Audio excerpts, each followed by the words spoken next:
Pagi hari ini kita akan belajar dari firman Allah tentang misi utama hidup kita. Kita harus kembali ke misi hidup kita, saudara. Bahkan kita harus fokus ke sana, karena kita tahu bahwa pasti Yesus tidak lama lagi akan kembali, dan kita harus menyelesaikan akan pekerjaan-pekerjaan atau misi yang Tuhan berikan kepada kita, saudara. Saudara, misi hidup kita, ada 3 hal yang harus kita ketahui tentang misi hidup kita. Yang pertama, bahwa misi hidup kita itu berkaitan dengan tujuan kita diciptakan, untuk apa kita diciptakan, dan ditebus kembali ketika kita jatuh dalam dosa. Mengapa kita diciptakan? Lalu kemudian begitu kita jatuh dalam dosa, mengapa kita tidak dihukum? Bahkan Tuhan harus berkorban begitu besar untuk menebus dan menyelamatkan kita. Ada apa? Lalu kemudian, saudara, kalau kita lihat, saudara, bahwa Allah menciptakan kita tentu dengan tujuan yang jelas, saudara. Segala sesuatu yang ada di bawah kolong langit ini memiliki tujuan, ada misinya, saudara. Sebuah benda hanya bisa dikatakan sukses apabila benda itu digunakan sesuai fungsinya dan bermanfaat sesuai tujuannya. Mic yang saya pegang ini saya beli, saudara. Saya cari di Semarang supaya bisa digunakan, supaya videonya bisa terekam suaranya dengan baik. Dari tadi malam saya coba fungsinya, saya coba ini dan itu, saya cari tahu apa saja yang harus saya lakukan, dan ternyata tadi malam berhasil. Cukup mahal, saudara, hampir 1 juta harganya, hanya untuk pelayanan. Nah, saudara, walaupun mic yang saya pakai ini mahal, mungkin juga ada jenis mic seperti ini yang desainnya lebih bagus, lebih kecil, lebih tidak kelihatan, dan lebih mahal dari yang dibeli ini. Tetapi kalau tidak bisa digunakan sesuai fungsinya, maka mic ini tidak ada gunanya sama sekali. Dia gagal total dalam tujuannya. Nah, begitu juga dengan hidup kita. Kita boleh saja berkedudukan tinggi, kaya, terkenal, tetapi kalau hidup kita berada di luar misi hidup kita yang ditetapkan oleh Allah, maka di pemandangan Allah kita ini produk yang gagal, saudara. Nah, lihat, kalau ada barang atau ada sebuah peralatan yang tidak bisa digunakan, lalu mau diapain, saudara? Biasanya kita singkirkan ke gudang, lalu kita pikir-pikir mau diapain. Kalau nggak ketemu juga sampai lama di gudang, lama-lama kita buang untuk apa? Karena tidak bisa digunakan. Nah, saudara, kalau kita belajar Alkitab, saudara, Allah juga akan bertindak seperti itu. Kalau dia mendapati kita gagal total dalam misi hidup kita, saudara.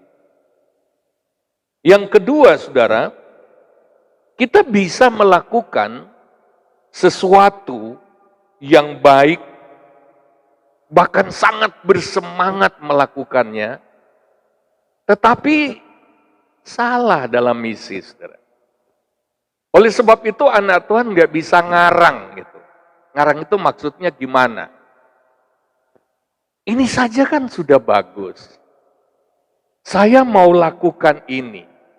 Saya mau lakukan itu, dan kalau dilihat menurut standar moral Alkitab, nggak salah, benar. Hanya misinya salah. Kita berada pada tugas yang salah. Itu bukan tugas kita. Coba lihat Kisah Rasul pasal 16 ayat 6 sampai 10. Jangan sampai kita nampaknya menjadi orang Kristen yang begitu bersemangat, tetapi kita berada di dalam tugas yang salah. Yang kita lakukan secara moral mungkin nggak salah. Yang kita kerjakan mungkin menurut Alkitab tidak salah. Tetapi kalau dibawa ke misi dan tugas yang Tuhan berikan, oh bukan itu. Jadi kita bisa benar di dalam tugas yang salah. Dan itu tidak akan benar di hadapan Tuhan. Kisah Rasul 16 ayat 6 sampai 10. Mereka melintasi tanah Frigia dan tanah Galatia karena Roh Kudus mencegah mereka untuk memberitakan Injil di Asia. Dan setibanya di Misia, mereka mencoba masuk ke daerah Bitinia. Tetapi Roh Kristus, Roh Yesus tidak mengizinkan mereka. Lihat saudara. Ini penginjilan, saudara. Ini benar. Apa yang mereka lakukan, yaitu menginjil, itu benar. Tetapi dalam ayat ini, Roh Yesus mencegah. Misinya bukan ke Asia, bukan ke Frigia, bukan ke Galatia. Itu melenceng dari misi. Kita harus hati-hati, ya. Jadi jangan membenarkan diri sendiri, kan sama saja. Kan ini menginjil sudah diperintahkan dalam Matius pasal 28. Saya hanya mau taat. Tuhan bilang misinya bukan ke sana. Jangan jadi orang Kristen yang ngalor ngidul. Misinya nggak jelas, saudara. Lalu kemudian dikatakan begini dalam ayat berikutnya. Dan setibanya di Misia, mereka mencoba masuk ke daerah Bitinia. Yang kedua kali ini, tetapi Roh Yesus tidak mengizinkan mereka. No. Nggak bisa sakarepe dewe. Kita nggak bisa pakai standar kekristenan karangan kita sendiri. Kelihatannya memang rohani, benar. Menginjil itu rohani banget. Itu pelayanan, saudara. Mengorbankan waktu. Tapi nggak sembarangan, saudara. Nah, lalu dikatakan, setelah melintasi Misia, mereka sampai di Troas. Pada malam harinya, tampaklah oleh Paulus suatu penglihatan, ada seorang Makedonia berdiri di situ dan berseru kepadanya, katanya, menyeberanglah kemari dan tolonglah kami.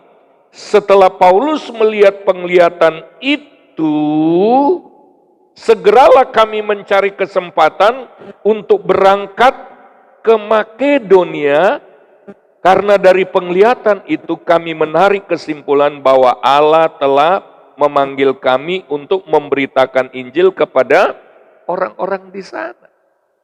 Jadi begini, saudara, jangan sampai kita komplain kepada Tuhan, apalagi komplain kepada gereja, ya, karena kita merasa sudah melakukan banyak hal. Kita sudah mengerjakan, bahkan mengorbankan, menginvestasikan ya, nilai yang begitu besar untuk apa yang kita lakukan. Yang kita pikir itulah yang Tuhan mau. Ternyata bukan itu yang Tuhan mau. Lalu kemudian kita marah-marah. Bagaimana ini Tuhan? Mana berkat-Mu? Mana janji-Mu? Saya kan sudah lakukan ini, lakukan itu. Ternyata yang kita lakukan benar, tapi di dalam tugas yang salah. Artinya seseorang bisa benar dalam apa yang dia lakukan, tapi di tugas yang salah. Saudara pernah alami, saudara, ya, ada seorang hamba Tuhan bercerita, dia disuruh menggambar kodok, saudara. Tapi kemudian dia gambarnya pemandangan karena dia jagoan gambar pemandangan. Lalu dia bawa ke gurunya. Gurunya terkagum-kagum. Gurunya memuji-muji. Bagus sekali gambar pemandangan. Kamu memang hebat sekali dalam menggambar pemandangan. Luar biasa. Pak Guru boleh minta enggak gambar lukisanmu ini? Oh boleh. Ya boleh. Ya. Kemudian Pak Gurunya bilang begini, tetapi kamu salah tugas. Bagus, tapi tugasnya salah. Lawang disuruh gambar kodok, tapi gambarnya pemandangan. Bagus, gurunya bilang, oh, luar biasa, nggak ada yang seperti lukisan kamu ini. Tapi kamu salah melakukan tugas. Nah, saudara, kita harus hati-hati. Apalagi, saudara, yang ketiga, yang kita harus hati-hati, jangan seperti Yunus. Yunus bukan saja tidak mengerjakan tugas, tapi malah lari. Tuhan bilang, kamu pergi ke Nineve. Tetapi, kalau kita lihat dalam kitab Yunus 1, ayat 12, lalu lompat ayat 15 sampai 17, itu akibat dari Yunus larinya ke Tarsis. Wow, saudara, kita ini ciptaan Tuhan. Tuhan itu berhak atas hidup kita. Haleluya. Nggak boleh sembarangan. Nah, lihat kita baca. Sahutnya kepada mereka, ini ketika angin ribut menghantam kapal di mana Yunus ada di sana. Mereka cari tahu ini penyebabnya siapa, dan Yunus ngaku, akulah penyebabnya. Nah lihat ayat 12. Sahutnya kepada mereka, angkatlah aku, campakkanlah aku ke dalam laut, maka laut akan menjadi reda dan tidak menyerang kamu lagi. Sebab aku tahu bahwa karena akulah badai besar ini menyerang kamu. Nah, saudara perhatikan. Jadi ketika sudah ketahuan, Yunus ngaku. Saya melihat sebuah pelajaran di sini. Di dalam sebuah komunitas, saudara, satu orang yang nyeleneh, jalannya keliru, itu bisa berdampak kepada orang lain. Bisa juga membawa dampak pada keluarga. Kenapa keluarga kita mengalami hal-hal yang seperti ini? Pasti kalau diteliti, pasti ada yang nyeleneh di situ. Ada yang sok benar tapi salah tugas. Nah, itulah Yunus. Nah, lalu Yunus begini, mungkin sudah stres, depresi, ya udah aku dibuang aja ke laut. Itu artinya begini, ya mau mati nggak apa-apa. Ya. Ini orang kalau sudah terpojok oleh Tuhan, nggak mau bertobat, malah makin ngawur. Buang aja. Nggak apa-apa. Ya, cemplung aja ke laut. Lemparkan saja ke laut. Nggak apa-apa. Menjadi fatal, saudara. Ya. Nah, tapi kalau kita lihat seseorang yang lagi digarap oleh Tuhan, nah lihat ya, kemudian mereka mengangkat Yunus, lalu mencampakkannya ke dalam laut. Dan laut berhenti mengamuk. Apakah selesai masalahnya? Bagaimana dengan Yunus? Orang-orang itu menjadi sangat takut kepada Tuhan, lalu mempersembahkan korban 9 bagi Tuhan, serta mengikrarkan nazar. Nah, ini Yunus. Maka atas penentuan Tuhan, datanglah seekor ikan besar yang menelan Yunus. Dan Yunus tinggal dalam perut ikan itu 3 hari, 3 malam. Maksudnya Yunus, saya biar mati aja nggak apa-apa. Ya mau gimana lagi? Memang aku salah. Cemplungkan aja aku ke dalam laut. Biarin. Mau mati, mau dimakan ikan. Tapi persoalannya Tuhan tidak izinkan dia mati. Tuhan malah garap dia di dalam perut ikan. Mungkin kalau langsung mati, wow puji Tuhan. Selesailah. Tapi ini persoalannya Allah belum berhenti sehingga dia nggak boleh mati. Nah saudara, Tuhan yang berhak atas hidup kita. Mau mati atau mau hidup, itu urusan Tuhan. Selama Tuhan masih membutuhkan kita, dia tidak akan izinkan kita mati. Haleluya. Haleluya. Walaupun masuk dalam perut ikan, tidak akan mati. Tuhan atur semuanya supaya kita selamat. Karena dia masih membutuhkan. Sudah percaya kepada Tuhan? Lah tapi masuk perut ikan itu enggak enak. Ada enggak ibu-ibu di sini kalau beli ikan, perutnya dimakan sekalian, enggak dibersihkan? Itu pasti dibuang kan? Ya. Nah ini perut ikan tuh enggak enak.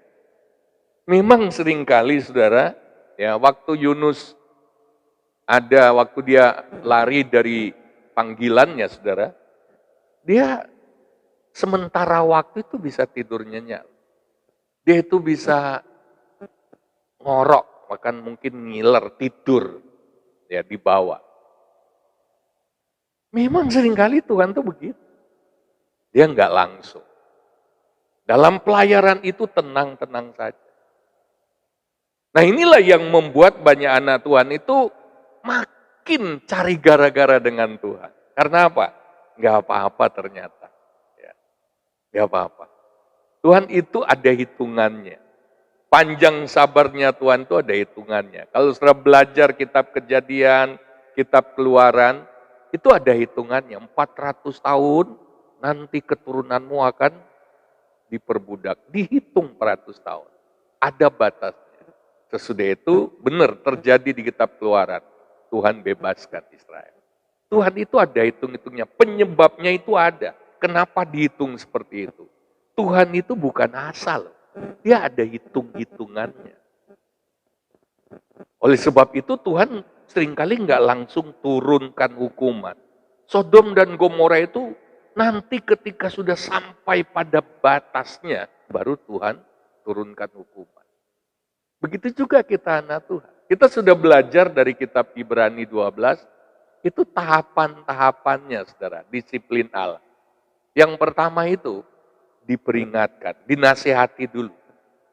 Kalau sudah baca Ibrani 12. Nggak mau dengar, dinasihati, lalu diperingatkan.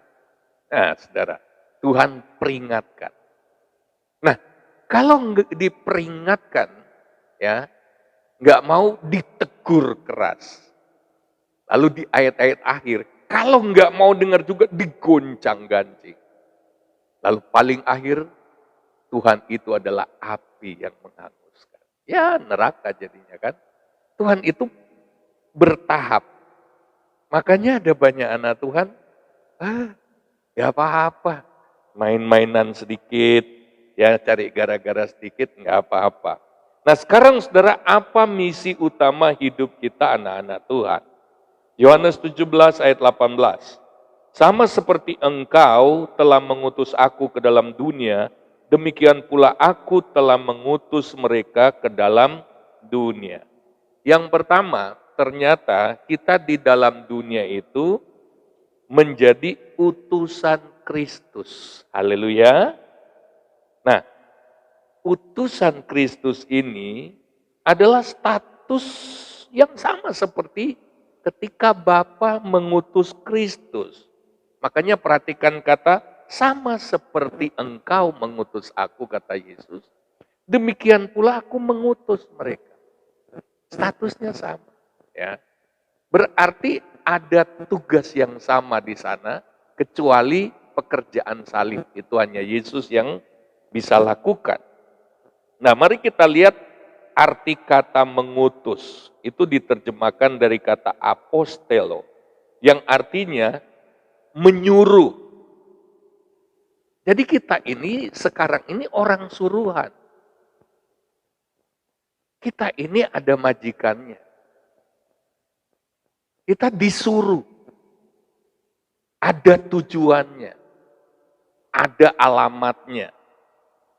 Jadi kita di dunia ini orang suruhannya Tuhan.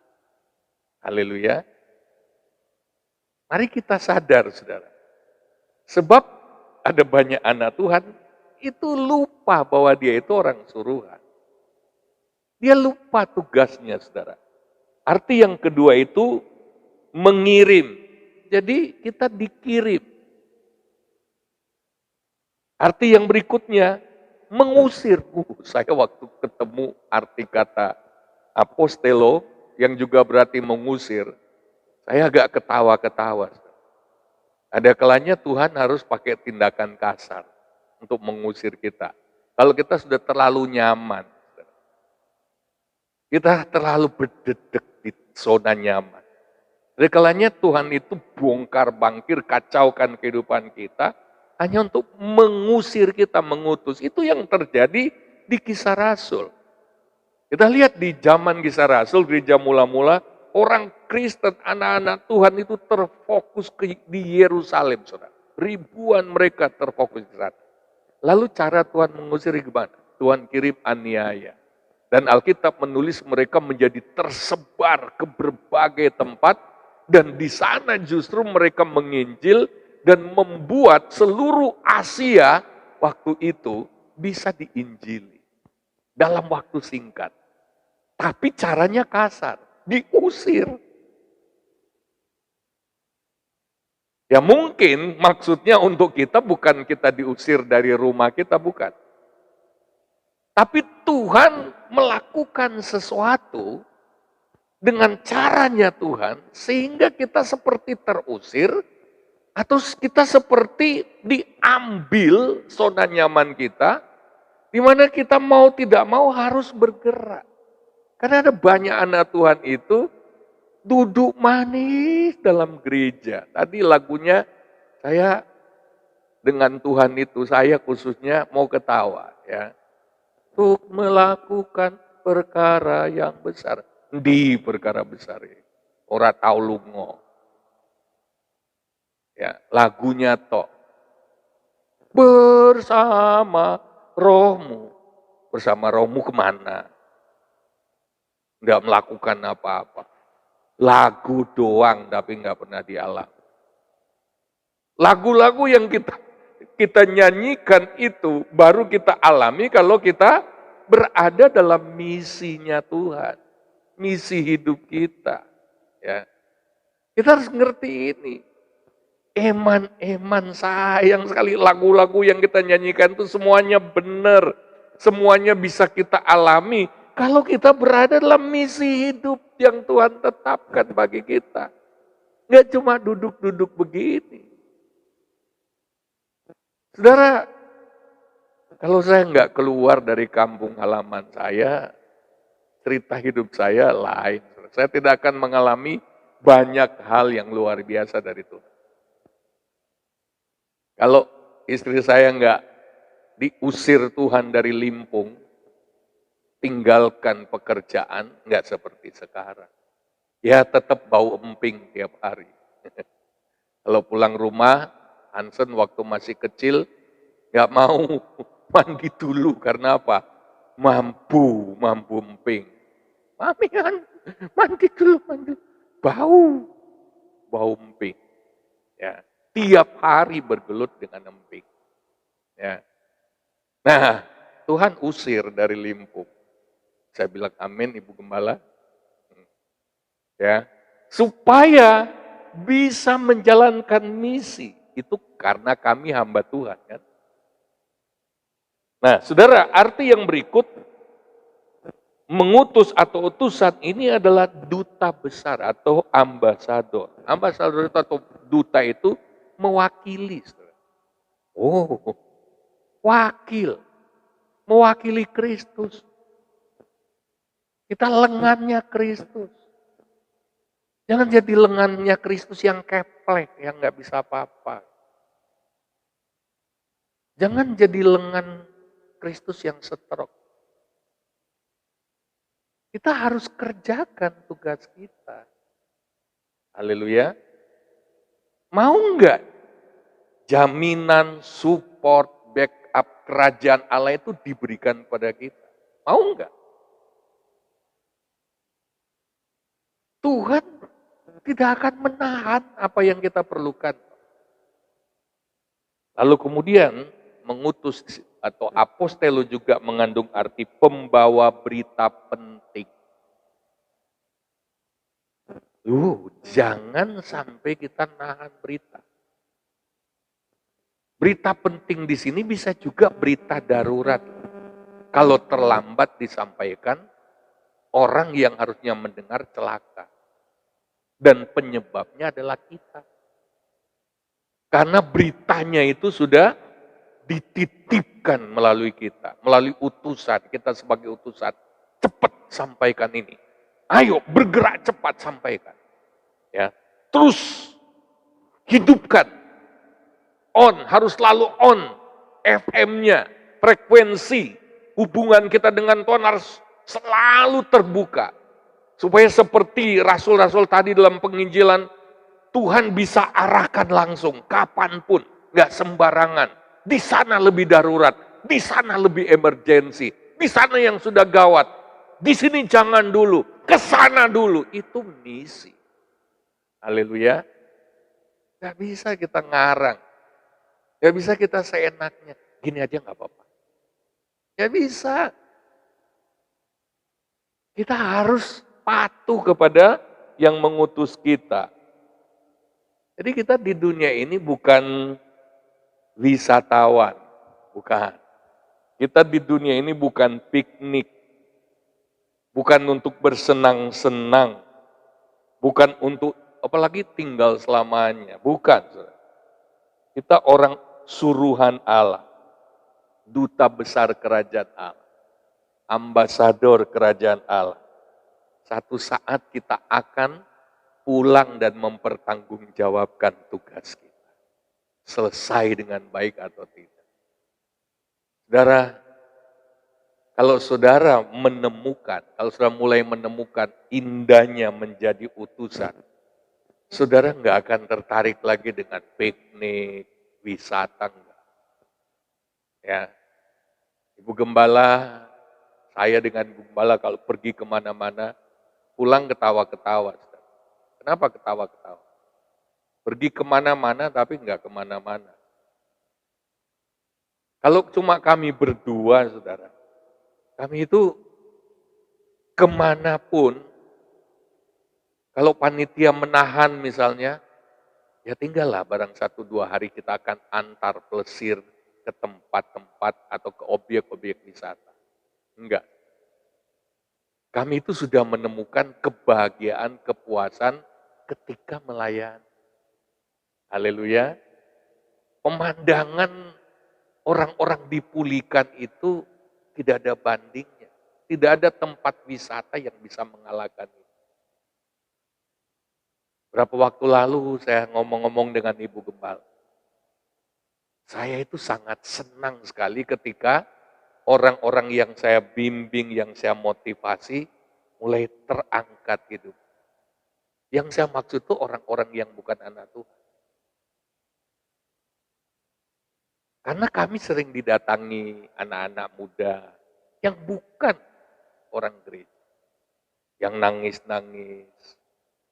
Lalu kita bimbing, kita motivasi. Yang direndahkan orang tuanya. Karena apa? Orang tuanya tidak menghargai pekerjaan. Saya motivasi, lakukan ini, lakukan ini, lakukan ini. Lalu saya cek, gimana? Alhamdulillah Papi, sekarang sudah semakin luar biasa. Ada kepuasan ketika jadi berkat.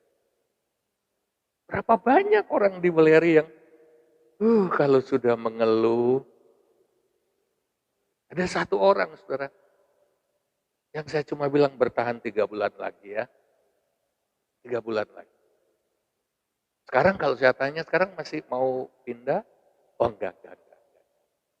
Ya, atur nuwun, atur. Banyak yang kita tolong, kita harus berdampak. Haleluya. Kita ini orang suruhan Allah. Firman Allah dalam ibadah keluarga pada hari Rabu, hari Kamis, Jumat. Semua sedang mengarahkan kita ke misi marturia dan diakoni. Orang-orang yang mau dipakai Tuhan di sana, dia akan diberkati secara khusus oleh Tuhan. Ini sudah waktunya. Kita bukan hanya fokus di sini. Gereja itu akan saling berbenturan ketika kerjaannya cuma ngumpul toh. Ngumpul. Katanya kita terang dunia. Ya, terang, saling menerangi terang dan terang, saling menerangi tidak ada gunanya. Yang ada yang disinari silau, yang ada yang disinari kan berkata, kowe kok nyinari aku terang. Padahal bodoh wae. Ya. Benturan akan terjadi, saling sorot soalnya. Apalagi saudara pasif, saudara hanya akan menyorot. Wah, iki ora bener.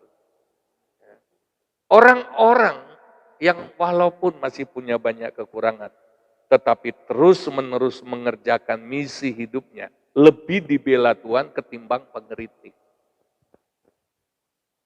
Oleh sebab itu kalau kita kerja buat Tuhan, nggak usah denger, nggak usah pedulikan.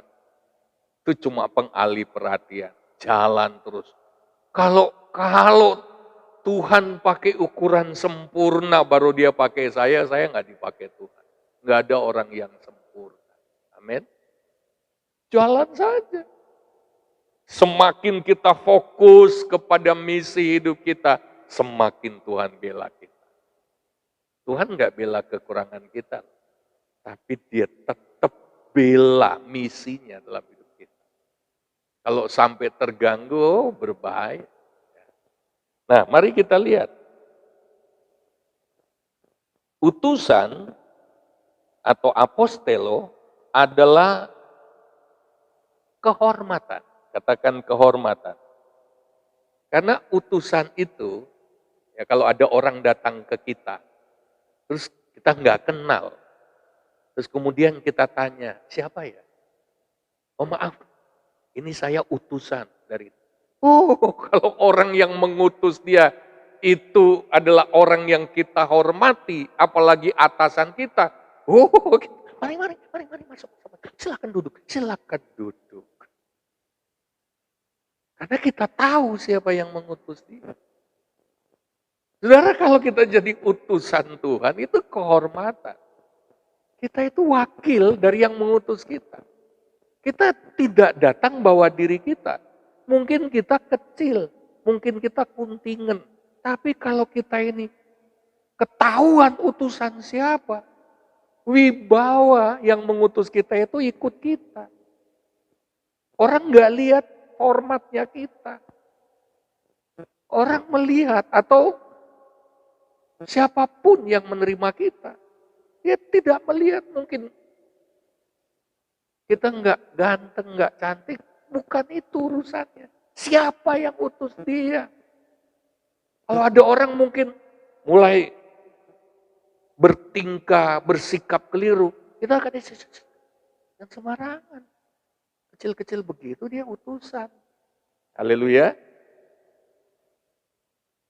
Kalau kita kerjakan misi hidup kita sebagai utusan Kristus, iblis itu bisa mengenali kita. Iblis itu bisa tahu. Dia bisa melihat. Wah, ini bukan orang sembarang. Ini orang suruhan. Big boss kerajaan. Haleluya. Haleluya. Mari kita sadar. Jangan hidup gaya orang dunia.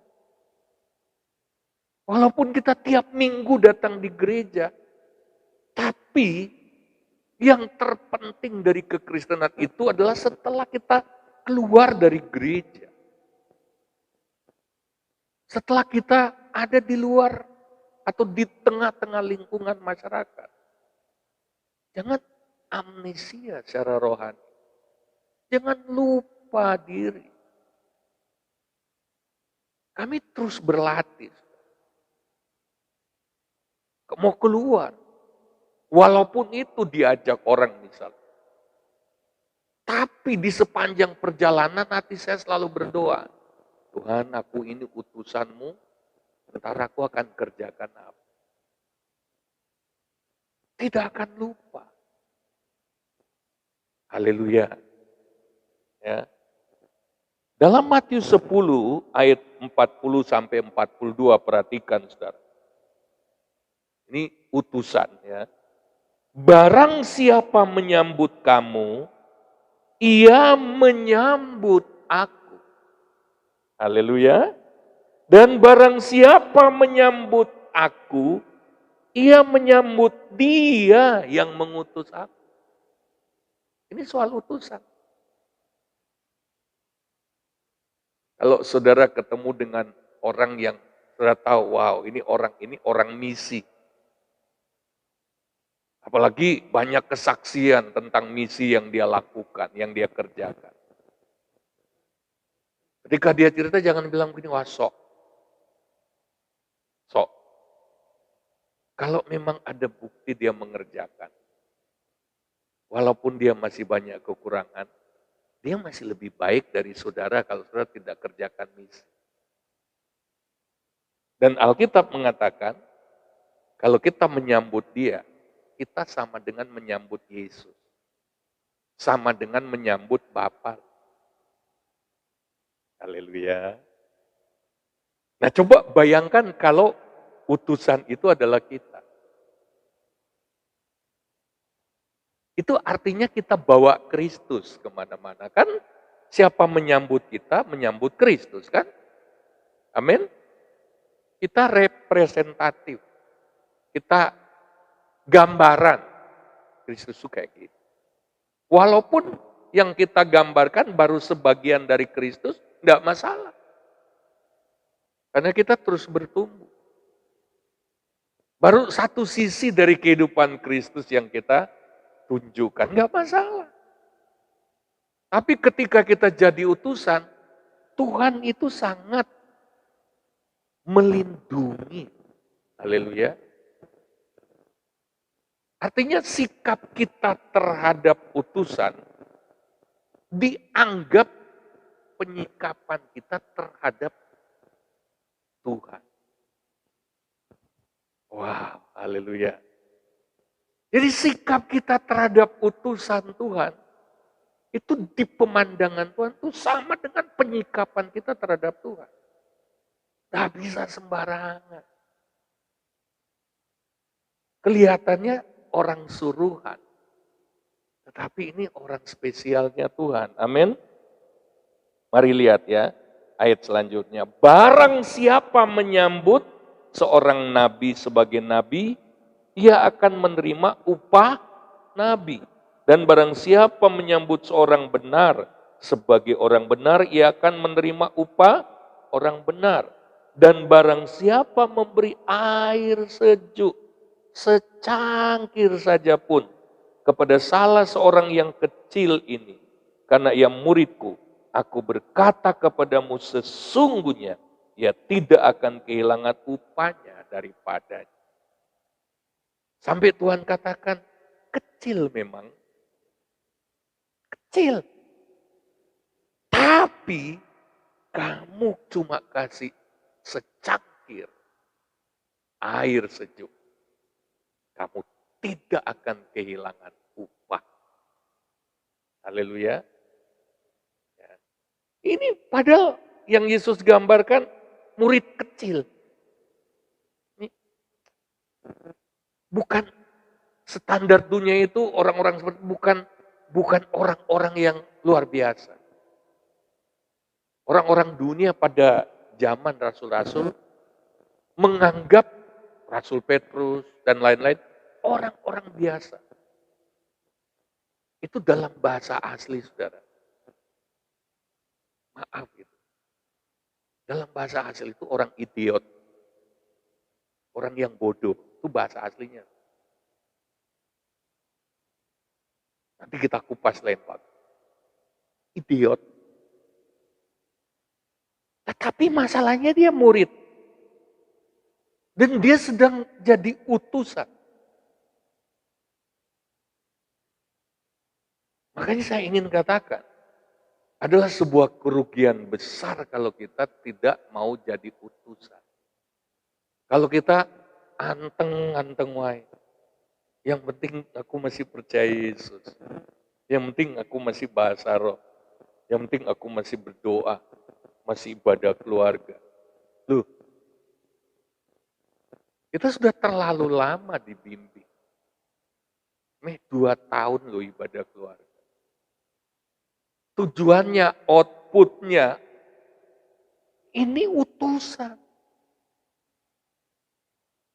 Makanya kalau kita nggak lakukan pengajaran-pengajaran sebelumnya, kita akan makin sulit dalam kekristenan kita. Kita terus-menerus disuplai. Kalau kita berdoa, Roh Kudus penuhi kita. Tapi untuk apa? Nggak melakukan apa-apa. Roma 16 ayat 1-2. Aku meminta perhatianmu. Rasul Paulus sampai pakai kata aku minta perhatianmu terhadap Febe, saudari kita yang melayani jemaat di Kengkrea. Dia utusan di sana. Supaya kamu menyambut dia dalam Tuhan. Sebagaimana seharusnya bagi orang-orang kudus. Dan berikanlah kepadanya bantuan bila diperlukannya. Sebab ia sendiri telah memberikan bantuan kepada banyak orang. Juga kepadaku sendiri. Lihat. Bukan cuma secangkir air sejuk. Tapi Paulus katakan, ini orang-orang seperti ini kalau kita ketemukan, secangkir air sejuk saja ada upahnya. Apalagi bantuan supply, kita support, ayo. Ya, jarang soalnya sekarang ini orang-orang yang produktif bagi Tuhan, jarang. Kalau kita mau nabur, saudara, orang tani kalau mau nabur dia tidak sembarang nabur, di mana saja di karangan orang. Pasti kebunnya dia garap, dia tanahnya dibalik dulu supaya taburannya itu bisa tumbuh. Enggak sembarang nabur. Ya. Enggak bisa misalnya, aku enggak suka soalnya naburnya di situ, aku mau nabur di sana. Loh ini, jangan lupa, kita ini utusan diarahkan oleh Tuhan. Amin. Lihat, Paulus katakan support. Kita harus jadi anak Tuhan itu yang peka melihat, wow ini sektor ini. Itu ada upahnya. Haleluya. Kolose 3 ayat 23, 24, segala sesuatu kita kerjakan untuk Tuhan. Ayat 24 berkata, kamu tahu upahmu datang dari Tuhan. Haleluya. Maksudnya begini, kalau kita mau lakukan sesuatu, saudara harus yakin bahwa Tuhan yang akan mengupahi. Coba bacakan Kolose pasal 3 ayat 23 lanjut ayat 24. Kolose 3 ayat yang ke-23. Apapun juga yang kamu perbuatlah dengan segenap hatimu seperti untuk Tuhan dan bukan untuk manusia. Ayat 24. Kamu tahu bahwa dari Tuhanlah kamu akan menerima bagian yang ditentukan bagimu sebagai upah. Kristus adalah Tuhan dan kamu hambanya. Saya bilang amin. Jadi ketika sudah melakukan sesuatu, jangan pakai ukuran begini. Sudah usah. Orang nagunane, orang dihargai, udah diapresiasi. Lu.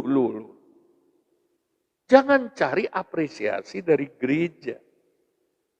Makanya jangan lakukan sesuatu untuk manusia. Lakukanlah segala sesuatu untuk Tuhan, supaya upah dari Tuhan itu turun. Persoalannya seringkali ketika kita melakukan sesuatu, hati kita nggak benar. Kita selalu mengukur apa yang kita lakukan dari balasan manusia. Dari balasan, misalnya kalau gereja buat apa ke kita? Gembala lalu bagaimana dengan kita? Loh, saya dan saudara itu sama, sederajat. Gereja kita itu cuma kacung-kacungnya Tuhan. Saya bukan bos di sini. Haleluya. Saya nggak ngasih apa-apa ke saudara. Cuma kita bidangnya berbeda. Kepercayaan dari Tuhan buat kita itu berbeda. Jadi keliru kalau kita itu mengharapkan upah dari gereja, dari gembala, keliru. Mengharapkan balasan maksud saya. Keliru. Kalau saudara sama-sama karyawan, kerja di satu perusahaan, saya nggak bisa mempersalahkan karyawan. Kalau dia nggak kasih apapun, dia cuma karyawan. Bosnya bukan dia. Saya dan saudara cuma karyawannya Tuhan. Saya bukan bos di sini. Haleluya. Memang beda tugas, beda. Tapi sama kita kacungnya Tuhan. Hamba, ya. Kristus adalah Tuhan dan kamu adalah hambanya. Kita itu budak.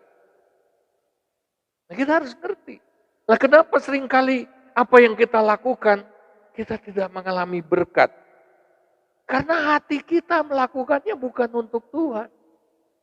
Terbukti ketika kita mulai kecewa, ketika tidak ada balasan, tidak ada feedback dari manusia yang harusnya menghargai kita. Wah, kita mulai sakit hati. Wah, kita mulai komplain ke manusia. Maka menjadi terbukti. Saya gambarkan begini, ketika Tuhan sudah siap-siap untuk memberikan upah, malaikatnya sudah diperintahkan, berikan upahnya. Tuhan mulai membukakan pintu-pintu. Begitu kita komplain ke manusia, begitu kita mulai mengeluh ke manusia, itu semua jadi depending lagi. Tutup semua pintu yang dibukakan bagi dia. Ya, ternyata dia tidak melakukan bagiku, kata Tuhan. Dia lakukan bagi manusia. Biar dia merasakan bahwa manusia nggak bisa diharapkan. Haleluya. Haleluya. Makanya saya itu paling takut. Ini ada undangan, ini masa COVID. Saya sudah di calling, tolong layani jemaat kami. Jemaat kami khusus, itu tanda kutip loh khusus. Khusus karena apa? Semuanya isinya jemaat itu, dia ngopeni mantan-mantan napi yang gak diterima masyarakat. Yang susah sekali untuk bangkit. Itu kalau saya mata duitan, saya nggak akan datang. Tapi saya cuma tunda saja. Jangan minggu ini, hari ini. Saya minta tolong minggu berikutnya. Karena hari Rabu kami divaksin kedua. Artinya wis kebal, kira-kira begitu. Ya. Jadi hari Minggu depan sore atau waktu yang dia tentukan, saya akan datang. Kenapa, saudara? Saya sangat menghargai kepercayaan dari Tuhan. Dia bilang begini, Pak James kan punya kekhususan sendiri. Tolong bicara tentang keluarga. Saya jawabnya begini, terima kasih atas kepercayaan yang Tuhan berikan melalui Bapak. Haleluya. Saya enggak lihat dia. Saya lihat kepercayaan dan saya harus mengerjakan ini untuk Tuhan, bukan untuk dia. Bukan untuk orang-orang. Kalau saudara masih dipercayakan melayani, lakukanlah untuk Tuhan. Haleluya. Karena Tuhan tidak akan menahan upah. Siapa yang mau? Haleluya. Kalau ada yang malas, padahal sebetulnya bisa, cuma terhalang karena malas. Aduh, itu namanya kehilangan upah. Padahal masih bisa. Makanya begini, jangan pakai kekuatan diri sendiri. Oleh sebab itu kita disitulah orang-orang yang suka melayani, dia pasti suka berdoa untuk minta kekuatan dari Tuhan. Minimal supaya nggak sakit walaupun sudah capek. Dia akan berdoa sampai pengurapan Allah itu turun. Kalau Simpson dulu bisa berdoa sampai kekuatan fisiknya itu ya bisa dilipat gandakan oleh urapan Allah, kita pun bisa. Saya berkali-kali secara fisik itu enggak sehat. Tapi kalau sudah berdiri melayani, itu semua gejala perasaan sakit itu hilang. Walaupun sesudah itu saya harus istirahat. Tapi aneh kalau saya sudah mulai berdiri melayani, itu enggak ada rasa sakit. Saya ingat waktu Ibu Gembala baru jatuh, kira-kira 3 hari. Di mana rusuk dan tulang punggungnya cedera. Itu kami dimarah-marah ketika kalau nggak salah 1 bulan memeriksakan dia. Ini ngawur, dokternya marah. Dokter pertama yang periksa siapa? Ini harusnya bed rest, harus istirahat total ini minimal 2 bulan. Gak boleh bang. Tapi sudah tahu, 3 hari kami sudah melayani di Gintung Puluhan. Di daerah naik ke arah Gunung Merapi. Gereja di atas, pastori turun ke bawah. Dan saya melayani di gereja di atas, Ibu Gembala turun ke bawah jalan kaki. Pastori karena dipisah laki-laki, pria dan wanita. Itu waktu melayani 1 jam lebih. Dan duduknya di bawah lagi, pantangan. Itu enggak terasa sakit sama sekali. Pulang baru kursi mobil diluruskan. Bagi kami itu enggak ada halangan untuk melayani. Haleluya. Haleluya. Itu ngeri. Itu bisa lumpuh pada waktu itu.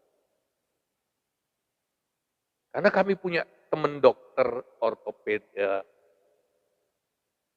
di Magelang. Saya sudah kirim ke dia gambar. Wow. Dia sudah bilang. Dia sudah lihat gambarnya, ronsen. Ini bahaya. Tapi upah dari Tuhan sampai hari ini sehat walafiat. Haleluya. Begitu dahsyat orang yang melayani Tuhan itu. Sekali lagi, walaupun orang yang melayani Tuhan itu masih punya kekurangan, tapi karena yang bisa dia lakukan untuk Tuhan, dia lakukan dengan hati yang cinta Tuhan, Tuhan tetap bela. Tuhan tetap bela. Haleluya. Kami mau katakan hanya kemurahan Tuhan saja kami masih bisa ada hingga hari ini. Karena berbagai bahaya kami sudah lewat. Iblis kan gak suka. Iblis gak senang. Ketika anak kami mau menikah, beruntun mobil, kehabisan air harus turun mesin, AC-nya juga rusak, kena COVID. Waktu itu sudah tabungannya itu habis. Tapi karena kami hamba Tuhan itu, kami nggak khawatir tentang pernikahan anak kami. Enggak. Kalau khawatir, saya bisa robah tiba-tiba. Daripada pakai tempat yang mahal itu, mau cari, robah, minta uang DP-nya. Bisa. Tapi, waduh, undangan sudah dicetak. Saya sudah kirim undangan-undangan elektronik. Tetap nggak batal. Nyatanya Tuhan sediakan semua. Sampai rumah pun buat mereka tinggal Tuhan sediakan. Saya beri kemuliaan bagi Tuhan. Tuhan nggak akan pernah biarkan. Waktu itu saya baru sadar kenapa Tuhan kosongkan tabungan saya buat persiapan. Supaya saya bisa melihat kemuliaan Tuhan. Supaya saya bisa melihat bahwa janji Tuhan, bahwa upah dari Tuhan, murni upah dari Tuhan tidak akan pernah dia tahan dari hidup kita. Haleluya. Makanya rugi kalau kita nggak mau jadi utusan. Haleluya. Saudara, kita akan lanjutkan firman Allah ini melalui ibadah keluarga, karena masih ada 3 hal yang harus dibahas. Tapi ini dasarnya, saudara. Dasar. Kita belum ke misi yang spesifik. Kita akan terus bertahap. Makanya kalau saudara nggak ikuti ibadah keluarga, ya terputus-putus. Bengong, bingung, saya harus gimana? Ikuti secara teratur. Jadikan itu fokus pembahasan di komsel, di kompak saudara, ya, didoakan. Jadi saudara punya proyek. Orang yang punya proyek doanya pasti kencang. Pengurapannya juga akan luar biasa. Tapi kalau kita nggak mengerjakan, nggak tahu harus bagaimana, ya doa pasti melempem. Ngapain doa? Dan saya juga percaya Roh Kudus tidak akan bekerja lebih lagi. Pengurapan Roh Kudus juga tidak akan turun melimpah. Untuk apa? Orang yang sudah punya proyek, yang sudah kenal, yang sudah tahu arah dari apa yang dia lakukan, doanya itu akan jadi gencar, pengurapan Allah akan lebih dahsyat, kuasa Allah akan bekerja lebih hebat, pembelaan Allah akan lebih nyata dalam hidup anak-anak Tuhan seperti itu. Mari kita akan datang kepada